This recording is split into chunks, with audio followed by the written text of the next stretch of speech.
Fancy and Hey guys, it's Ty, Titania, but everybody calls me Ty. And we're here tonight to discuss what we're here discussing tonight. some of the medical questions that were asked a couple weeks back. So, yeah. Do you have those on hand, Titania? Do you have the questions? Yeah, there was a couple of them. Some of them are kind of gonna go off the top of my head because I don't have them in front of me. But a couple of the medical questions that were asked were basically one of them was about Rod not knowing about some of the diagnosis that Gypsy had, and if he participated in any of the doctor's appointments. And according to the medical records we have, which most of the medical records we have are from Missouri, we do have some medical records from Louisiana. But we do know that in Missouri, he was not part of their life in Missouri.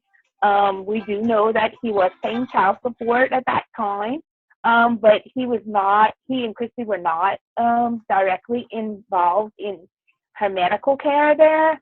And in the medical records, there's no documentation that he was ever part of the medical side of things. We do have a few records from Louisiana records we do have. It appears that Rod was not directly involved. Right, and he stated that in interviews. He stated that Gypsy or that DeeDee kept him from all of that. He just kind of took her at her word.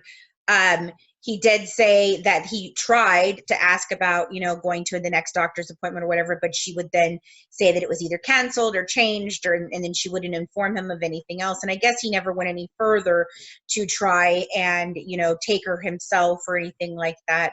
I guess he just took DeeDee at his word. We all know that DeeDee's very convincing. Right. But I mean, also there have been statements that I have seen where, I'm not sure whether it was Christy or Rod. I can't remember as far as what I've seen, but they did say that they knew that people had told them that things were off, that things seemed weird, or that they thought that something was wrong, and they didn't really go any further with that. And I don't know. I don't know if that's because they were young or really what would make them do that. But I mean, I really don't know. I know you know a lot more about DeeDee. Yeah, and so you also have to think of the age difference.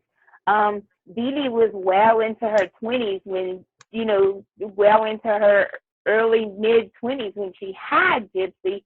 Rod was still a teenager. Rod was 17, 18 years old, and from what I'm remembering, Christy and Rod are more closer in age than Christy and DeeDee. So Rod and Christy were very young at that time to know what was going on, and they put faith in DeeDee that she was doing the right thing. And you know as well, in some of the interviews that they did in some of the documentaries, that they did say they thought DeeDee was an awesome mom, that they didn't think that they could take care of her. Right. But like you said, people did go to them and people did say, hey, I think something's not right. Right. But do we attribute that to them not knowing any better? Do we attribute that to them being young? It's just a cycle where it could have been broken and changed, but it wasn't. Right. So, and people have said things about whether or not, how I used to feel and how I feel now. And I have to think about, I really sat and I thought about some of the things that I had heard and some of the things that had come to light and different things that have changed my mind.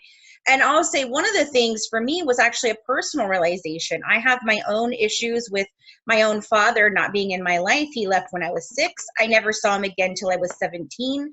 That's when I reached out to my dad and wanted to, try to form a relationship relationship with him. It did not go well.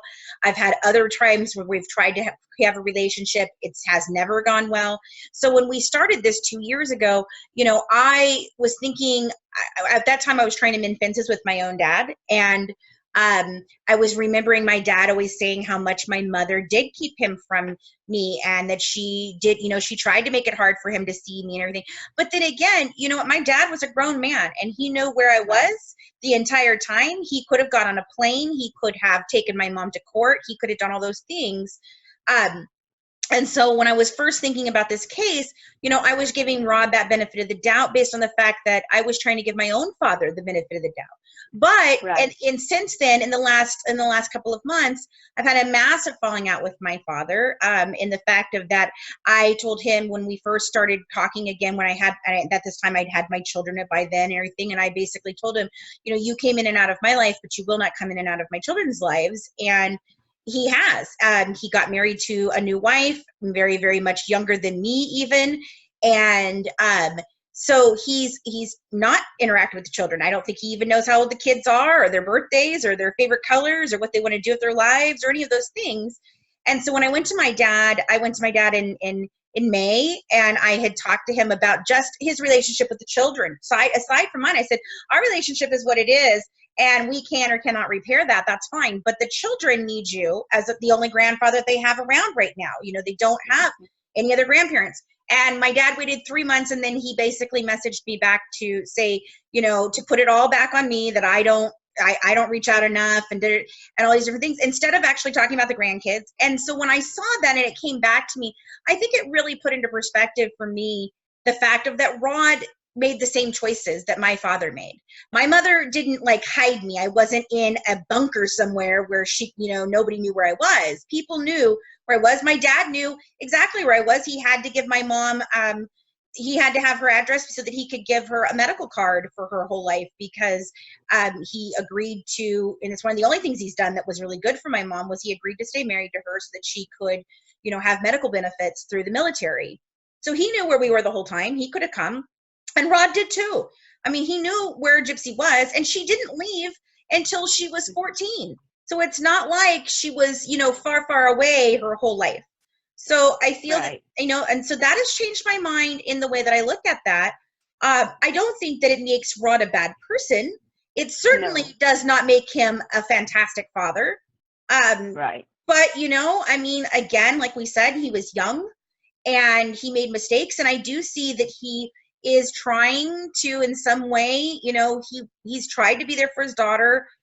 Whether I feel it's the right way or not is it's one way or the other. But he's here now, but I still feel like one of the things that we've talked a lot about is that the people around Gypsy are not actively encouraging her to get better. And that's one of the things that we're very concerned about. And people take that in the way of we're bashing Gypsy or bashing Christy and Rod, and we're not. It's simply that I don't feel like they're doing the work, and I don't think that they're ready to do the work. And a lot of that has to do with taking their own responsibility for the parts that they played in this. And we talked with the expert about that, and she kind of explained some of that. So you want to tell about that? Yeah. And so when we did talk to the expert about it, there were some good things she talked about, and also some really hurtful things that I really felt very distressed about, to learn about Munchausen by proxy. And what she did tell me is that Munchausen by proxy is what she calls as abuse and neglect by deception. She believes that it should not be a part of the DSM-5. For those of you who don't know what the DSM-5 is, I'm not a psychological expert. I'm not I'm in the medical field, but the DSM-5 is what psychiatrists, counselors, psychotherapists, that's what they use to help them to diagnose someone with a certain disorder. So Munchausen by proxy is listed in the DSM-5 as factitious disorder by proxy. And so it's in there, but it really is not, it really is, as a medical diagnosis, to be considered a medical diagnosis, number one, you have to have a way to diagnose it. Mm-hmm. So you have to have some kind of diagnostic test. You Right. have to have blood work. You have to have a diagnostic tool, an ASQ, a diagnostic test, anything. You have to have a certain test that you can say, okay, I answered this question, this question, this question, and yes, definitely you have this disorder. You also have to be able to have a treatment plan. Munchausen by proxy is not treatable. There is no treatment, right? There's no treatment for it. She indicated that the only treatment would be to remove the child and never allow them to take care of another person again. Right. That she and as well for reuniting. Right. And she also, the sad part in all of this is that she did say even the victim should never be in a position, have a job where they're taking care of kids or taking care of anyone or even considering having children of their own. That really touched me and hit home. It did me too. Especially because in the event that you have an older child that has been abused for an extended period of time. So that really hit home for me. And one of the things that hit home for me was her saying that it's not just a case of an abuser and abusee, that everyone involved in those people's lives are a part of it and play into it, that they are likely to lie themselves or to lie not just to others, but to themselves even about their own involvement in it. Just not asking the questions or, making excuses for things that they know probably should not have been made excuses for, because they are having a hard time admitting to themselves their responsibility and that they have responsibility in this. And one of the things that she said is, paramount in any of them getting better is for them to accept that and admit that, and then they all need to go through counseling, extensive counseling, and then even then it probably is still going to be a very hard struggle for all of them to lead any type of normal, what we would consider a normal life, and she also said that they have a hard time admitting it, because then they have to admit that they played a part in what happened, and that's very hard for them to do. So it's much easier to just put it back onto the other person and what they are doing. You have someone behind you, Titania. I know. I'm telling her to get out. Okay. That's Dominique. Oh. But yeah, that, and that was something for me. I've said these things lately of things that I've found are inconsistencies or different things that I have focused on, in the fact that, maybe they're not telling the truth. Maybe the truth isn't told. But now I realize, after speaking with the expert, I realized that I think it's just, they're conditioned to be that way. And everybody was conditioned by DeeDee. And I've always said that she was like the queen in a chess game, and everybody else around her were the pawns, and they all just reacted to how she wanted them to react. And sadly, now they're still conditioned to behave in that manner. And part of me, when we did speak to the expert, and I sat down and after regrouping and everything, in a sense, I was a victim as well of her, but I chose to not tolerate it, and I chose to get out of it. And not and like I knew I was being manipulated. And there was often times Suzette and I talk about, and we still to this day have conversations about it, that it's funny how we got out the way we did, because we so easily, I got into the medical field, we so easily could have gotten involved in it, and she could have drugged us down. She could have drugged me down a really, really horrible path. Right. And I could have really gotten into some, because at times she was really convincing. She was really, really convincing. But something just told me I needed to get out of that friendship. Right. And especially I was right before going to school. I knew that I could not be in that drama, in that midst of all of that with her, and be going to school. Right. So I realized, speaking with the expert, that I was actually a victim in all of it as well. But I did something, and that even made me more interested in learning about Munchausen by proxy. Right. You know, there's people who want to know why the medical team did not want to talk to any experts in Munchausen by proxy in the beginning. You know, when I came on the team and I took on the role of being medical research, I was all about the medical side. Right. I was all about wanting to know what diagnosis we have, what medication she was on, what diagnosis fits what medication, what doctor she saw, what hospital she was at.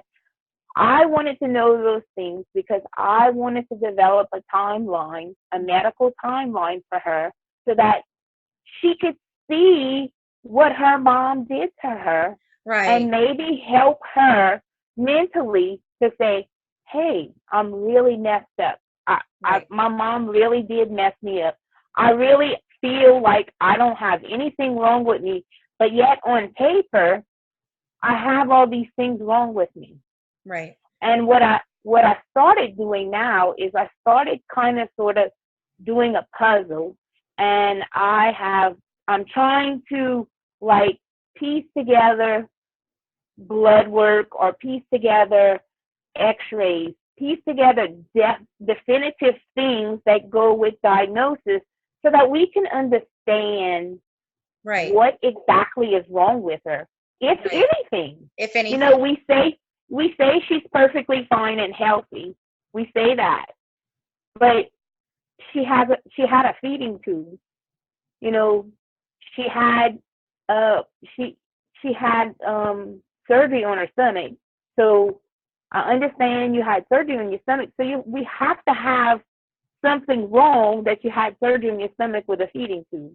I know now you can eat and you're fine, but the long-term effects, and like Colleen went into detail about it. Colleen has her own things going on with herself, that it's the long-term side effects of a feeding tube.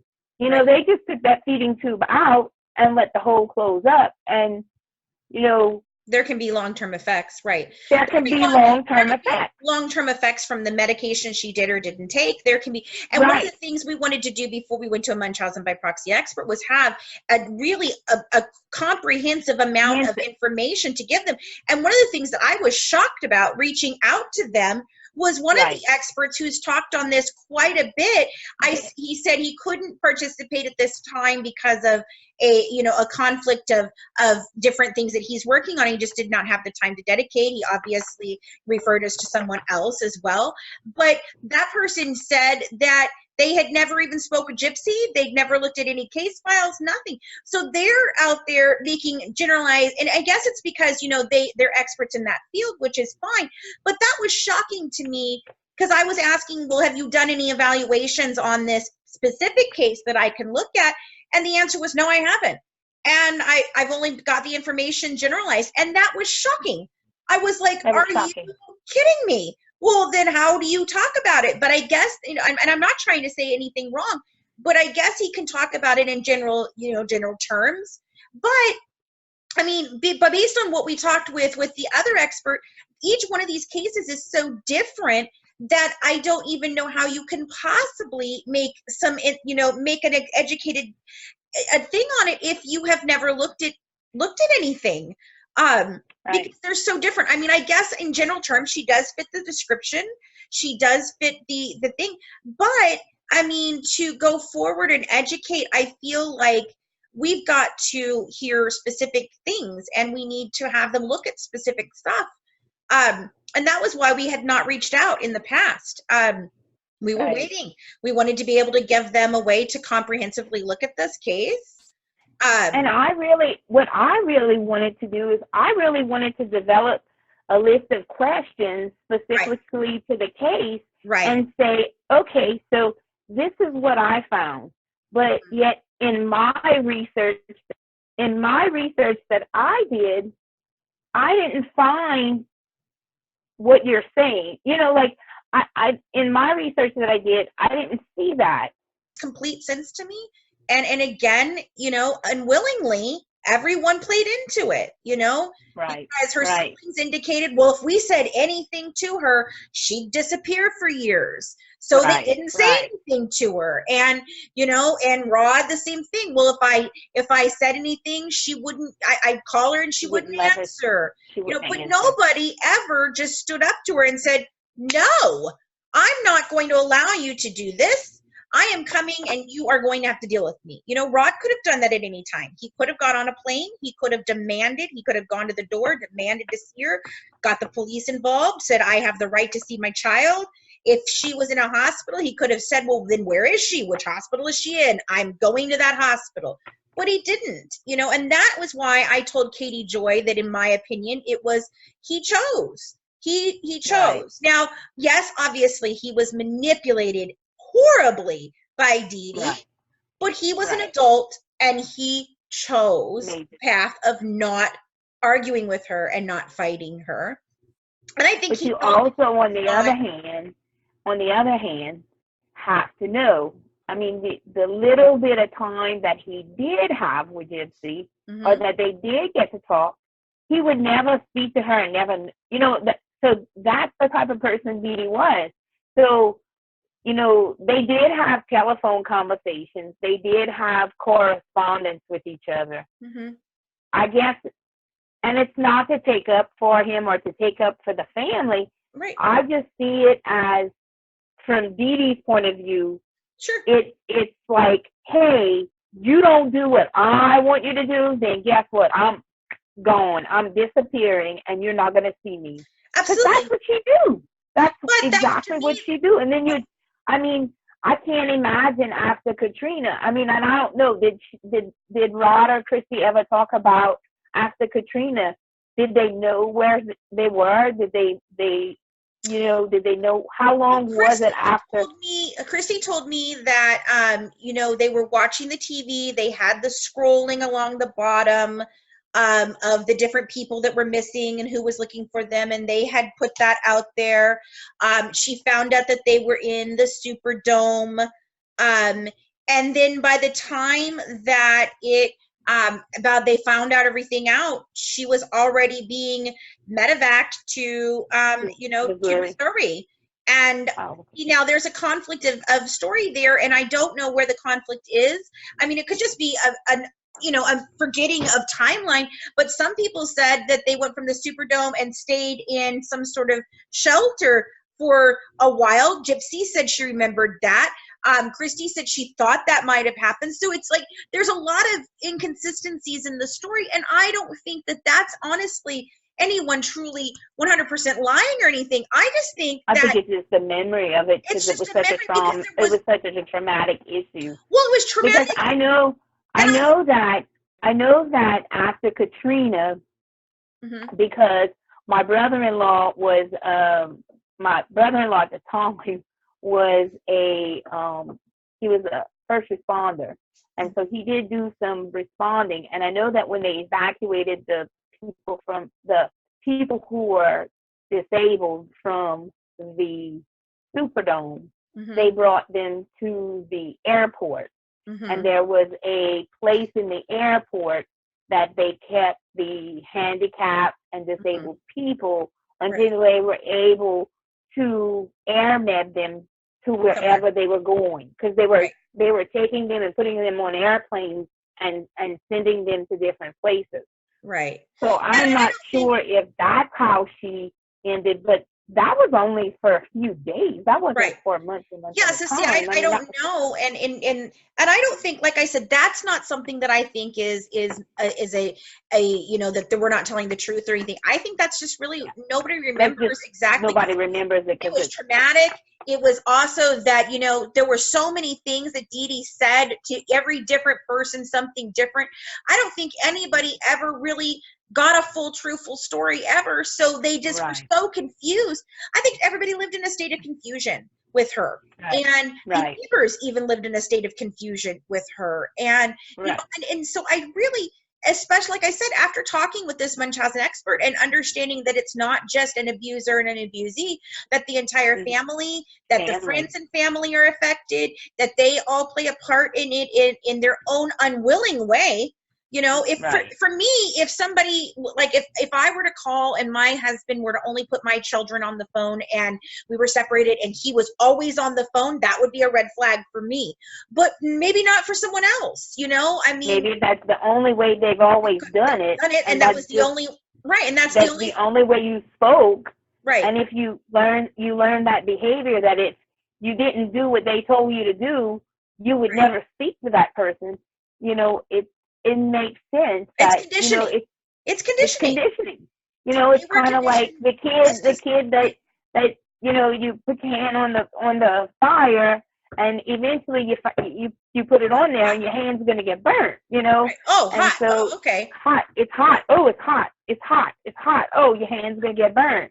And so it's the same thing, you know. So they just followed in her own crazy world, you know. And we've talked about that, and we've talked about the fact that everything is because of what DeeDee did. You know, I mean, yes, do Rod and Christy have their own culpability in it? Of course they do. Do doctors and nurses have it too? Yes, they do. But it all is still, again, all based around what DeeDee did. Even who Gypsy is today is based on, you know, is she manipulative? Is she, you know, is she attention seeking? In my opinion, yes. You know, and I don't think she even realizes it. I don't think it's a learned behavior that she is not even conscious of.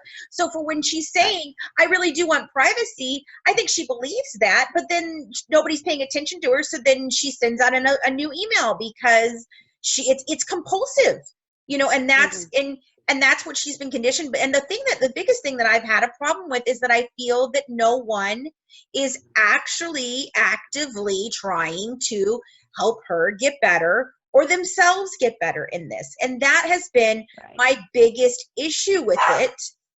But I really think it's more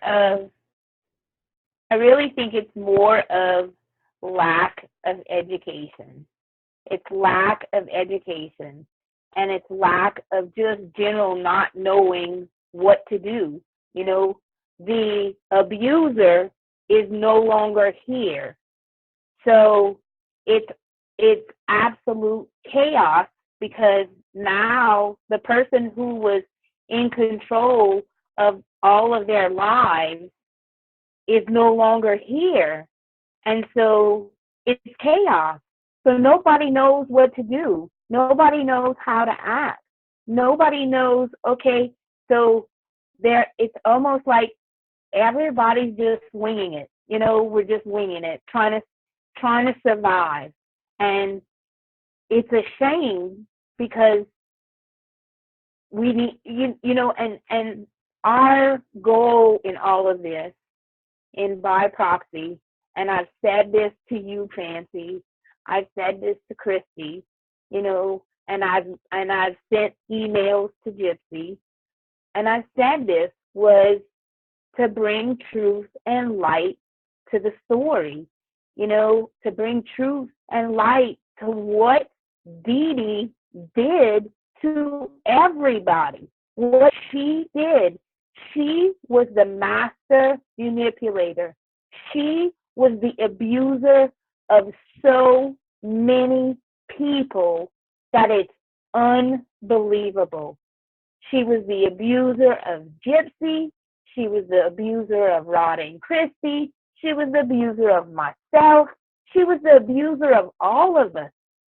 But we all have to be together to get her, we all have to get better to get Gypsy better. We all have to be on the same page in order to do it. Right. And without us all doing that, right. That's what by proxy is about. By proxy is about telling the truth, opening up. It's not about telling the drama. It's not about, oh, you lied about this, oh, you lied about that, oh, you lied about. No, it's about telling the truth, telling the truth, telling this child what her mama did to her, right. Making her aware, making them aware, making them understand. In all of this, you were abused. Right. You were abused. Right. And the idea behind all of that is honestly to educate others because again, I looked at it in black and white, one way and the other. It's an abuser and an abusee. And then looking at it now as it's a whole thing, her siblings were abused by her. Mm-hmm. I mean, and they've told me abusive stories. And when I sat with them and they looked at me and I said to them, can you tell me anything good? Right. And they just stared at me. I thought, that was very shocking. But now to think about it in the terms of looking at what has happened, she has been doing this since she was a child. And it just progressively got worse. And you want to, and that's one of the reasons why a lot of the experts do not like that it's in the DSM-5 under the way that it's categorized, because it's not just one thing or the other. It's not just medical abuse. It's all the child abuse. It's everything. And everybody who's conditioned to behave in this way. And if they don't understand what they've been conditioned to do, they will never get better. None of them will get better. And it will always be a problem. And I do worry about Gypsy and the fact that she can't even, if somebody expresses concern, she doesn't understand how to deal with that expression of concern. She also doesn't understand how to take somebody's advice that is older and wiser, like most of us who are parents give advice to our children, and she is at a point where she doesn't want any advice because all she's ever been done is told her entire life exactly what to think, feel, act, do, how you're going here, you're doing this, you're never going to have this, you're never going to get to do this, don't get to grow up, you don't get to have a life, you're going to do, and you're going to die. Like that's what everyone was led to believe. So they've all been kind of conditioned to behave in this way, and to break those patterns is very, very hard. And that was one of the things that, the expert said was extremely hard. She said in all of her experience, and she has been in this field a very long time, she had never, ever, not one time, seen a case where a child or a family or any of them that had gone through something for the extended amount of time that Gypsy's family and Gypsy was abused, go and actually be able to really live a normal life. Had she been removed at 7, 8 years old, maybe, but this has been conditioning for their entire lives. And and she just said, it's hard. I hope so. We always hope that they get better, but Gypsy's at a point right now, she doesn't think she needs help. And, and then you ask the family, have you tried? And I don't even know if they considered the fact that they could personally bring somebody in. I asked about that several times, and I just got pat answers of, well, they don't have it. They don't have it. And we found out that there was offered, there was stuff offered, and she didn't take it. She has to ask for it. She has to want it, and she doesn't. But if she doesn't know she needs it, right? If anybody out there reaches out to her and can explain it to her, I You've hope and tried. pray every day. We've tried, and we've gotten, We've tried, and she just has never, I've corresponded back and forth to her. Mm-hmm. We have always had a very open correspondence back. She's not been ugly to me. She's been very nice to me. She's been very cordial to me. Yes, ma'am. No, ma'am. Mm-hmm. She knows who I am. I've known her since she was a baby. I've seen her several times. So I know her. I know Christy well. I don't know Rod as well, because Rod has always been a very quiet, very, very, very back of the scene type of person. And so even Christy and I, through all of this that has gone on, Christy and I still speak to each other. Right. We still correspond with each other. We still talk to each other. We're in the, I'm still assisting them, helping them with getting the medical records, and we working together with doing that. And so I'm just like, really trying my hardest to get what Gypsy needs, and making her understand, and making them understand that we all are here for one thing, and we all have one goal in mind, and that goal is to heal everybody's heart. Right, and to educate more people. To educate, to heal our hearts, mm-hmm. to educate, everybody. Y'all might not know my platform, but I'm going to discuss it. I'm going to give a little rundown of it right now. My platform is, education on Munchausen by proxy to people in the medical field, not just the psychological field. The medical field needs to be educated. The education field needs to be educated. The CPS system needs to be revamped. We need a different way to report these medical abuse, but it's not just Munchausen by proxy. Medical abuse, child abuse. It needs to be redone. That is my life goal, is to get things changed. Right. And without the help of this case, and without the, mm-hmm. Knowledge that I've gained through by proxy, and through these, mm-hmm. through our expert that I've spoken to, I don't know where I would be. I've learned so much. Right. And one of the things that I thought was so interesting that she had said was, this case is not that rare. Like, the one thing she said that made it rare, she goes, it's not that rare. We've seen this. We've seen all of it. You just never. And I even asked her, I said,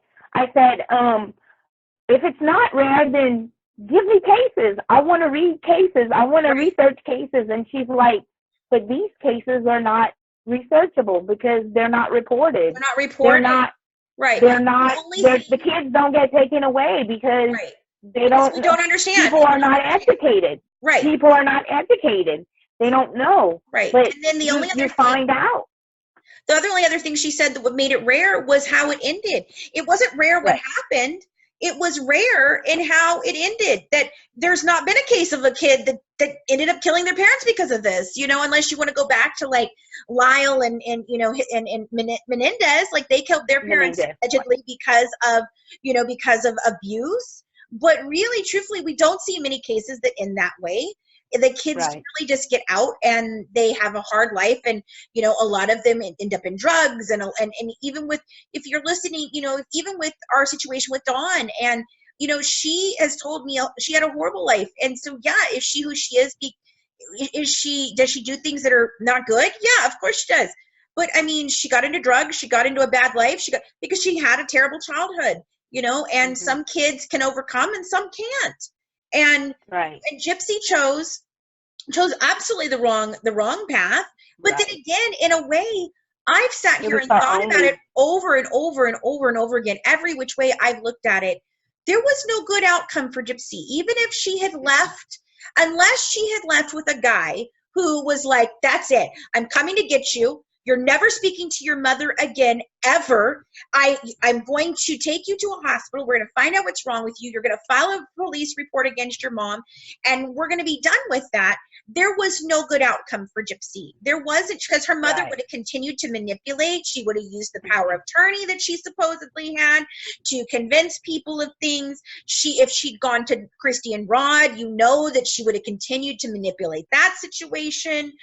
So I truly do believe that Gypsy, her hands were tied too. And I still believe that in 2015, one way or another, someone was going to die.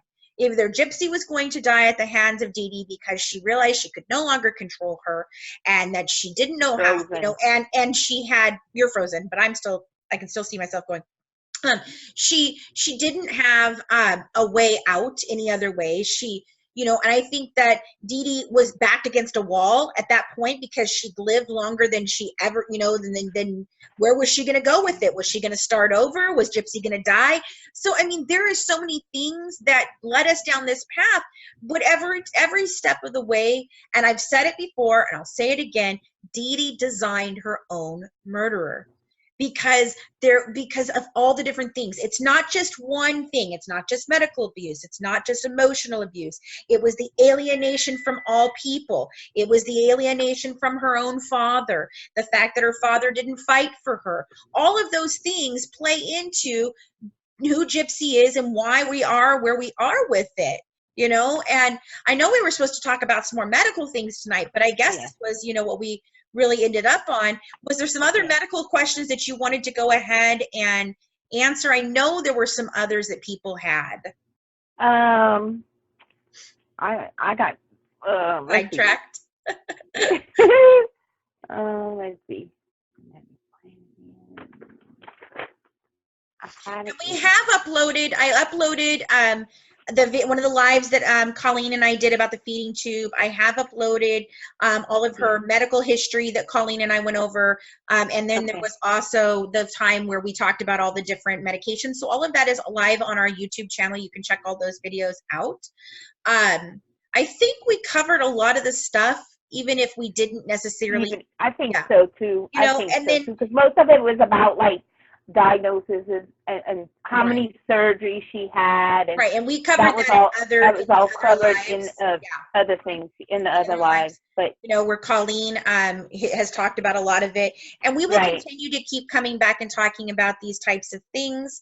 I know that we're at a point right now in the medical stuff that we have really started to take it apart little piece by little piece. Before, we were kind of working on looking at everything and cataloging it and putting it all together in okay, so this is what happened with this doctor, and this is what happened with that doctor, and this is what she did here, and we made a timeline of events. But now we're kind of at a point where we're starting to really look at each specific thing.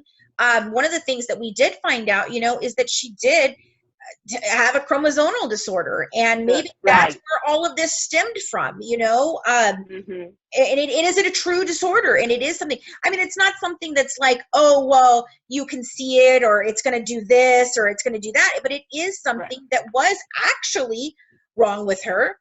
It can. I'm actually the chromosomal disorder. I have. I did reach out, and we're all looking into that. Right. And something that all the children should be tested for. Yeah. And so we are looking into that as well.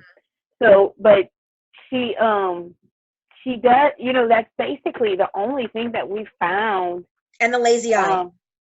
And the strabismus, and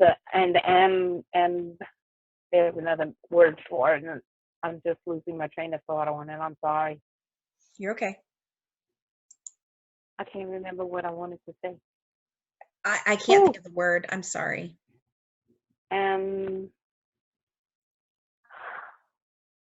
It's okay. Don't worry about it. It's okay. Okay. Myopia. There you go. So, myopia. Right, that can't be faked. That's something that can't be faked. But that can't be faked. She had to absolutely have surgeries for. And that she had to have surgery because the muscle was weak. But normally, when you have myopia, the muscle is weak. You have that done 1 or 2 times when you're a kid, and then it's over. Not you over don't go and back over and keep over and doing over the and surgery over and over and over again.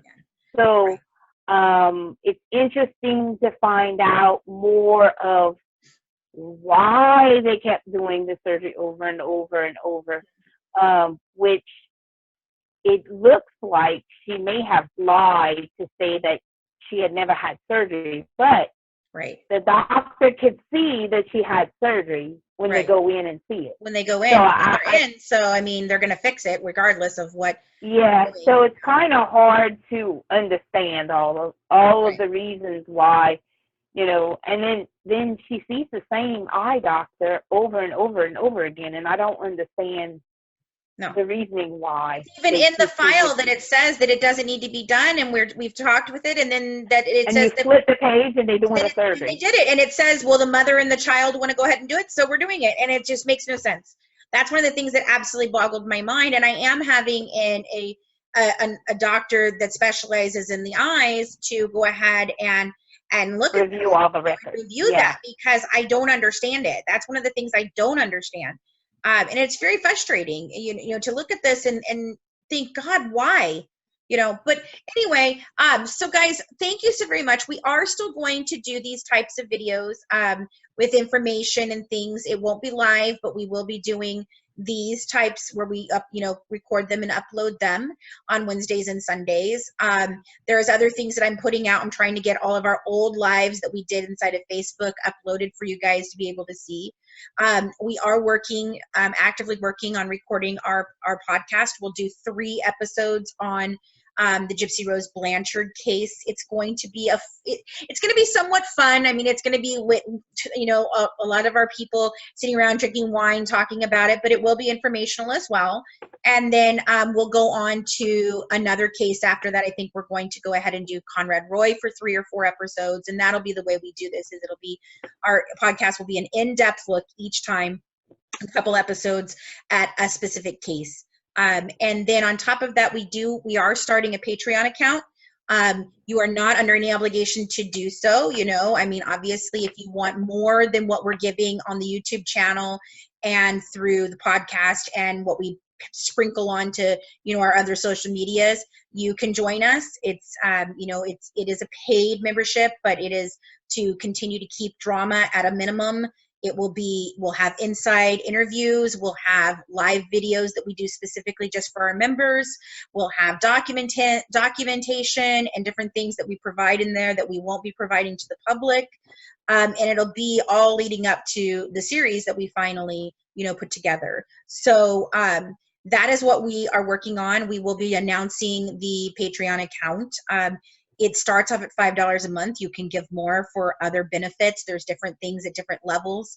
But it's supposed to be, you know, it's for us to be able to have a good communication with you guys, because I know you guys have enjoyed communicating with us, but for a way for not only us to not have to participate in some of the things, that are drama and the bullying that have happened, but also for our people to not have to, our staff and our supporters.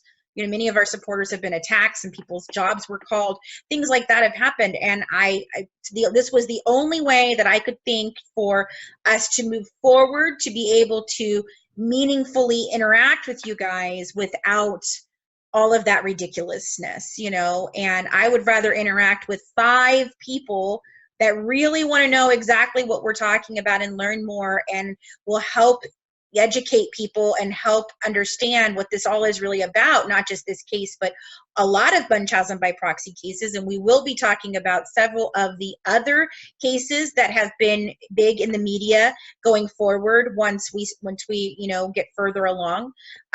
So you'll have all of those things. And then in that Patreon account, you'll also be able to continue past the by proxy stuff. We will go into all the other cases that we bring light to, because my goal is to bring true crime. I want to take the sensationalism out of true crime. I want to show a very humanistic and you know, very factual and truthful way of looking at true crime. I think that many times the true crime community over sensationalizes things. They only focus on murder as opposed to what led to the murder. And so those are the things that I'm working for. I really found a passion in this. You know, I have been searching for a long time to decide what it was in the industry that I really felt the most passionate about. And through this is what I have decided, is trying to marry my love of true crime, but trying to, like I said, bring this very, very humanistic approach. And it's not to villainize anyone. Like, I don't want Gypsy to be a villain. I don't want Christy or Rod to be a villain, or Nicholas to be a villain, or DeeDee to be a villain, because I believe that they're all very human, and everyone is here because of things that happen. And you guys have even asked about my change of heart on Nicholas, and it's because of looking at through Gypsy's eyes of everything that happened to Gypsy to make what Gypsy is today. I really sat and thought about, well, why does that not apply to Nicholas? Like, how can that not apply to him too? I mean, I think he was kind of a neglected kid. I think that his parents neglected his mental health terribly, that they didn't understand it. They didn't get him the help he needed. It's obviously more than just autism. He has serious things wrong with him. And I think that that all created what happened today. This really was a perfect storm, you know? So I'm going to close it out there. We will be talking more, obviously, as we go through all of this. A lot of this will be the journey that we are on to tell this story. I want to talk a lot about the things that we have gone through, not just drama, but just the sheer amount of information that we have, and all of the different things that we've been through trying to wade through what this case is. So we'll be sharing a lot of that as well. So I thank you guys for tuning in. And remember, oh, what a tangled web we weave when we practice to deceive. And nothing in this case is what it seems. So we just have to keep going. All right, guys, have a great night. Thank you, Titania, for joining me. Thank you. Don't forget to like, to share. Yes, like and share, subscribe. Oh, that's one last thing. I do want to remind you about the subscriptions, okay? So we are having a contest. We are giving away a cup with a cute little one of our Good Wives caricatures on it. It is a one-of-a-kind caricature. She'll never appear anywhere else but on that one cup. So if you are, you know, if you decide to hit the subscribe button and you see that you're at 999, you want to take a picture of 999, and then you want to take a picture of 1,000. You're going to send that to the Good Wives Dish, D-I-S-H, at gmail.com. You can also email your questions for us to answer each week. We will be checking them on Mondays, and then that'll be what we talk about in the very next week. So we'll kind of run 1 week behind you guys. So keep doing that and hit subscribe and share. Have a good one. Bye. Have a good. Bye-bye.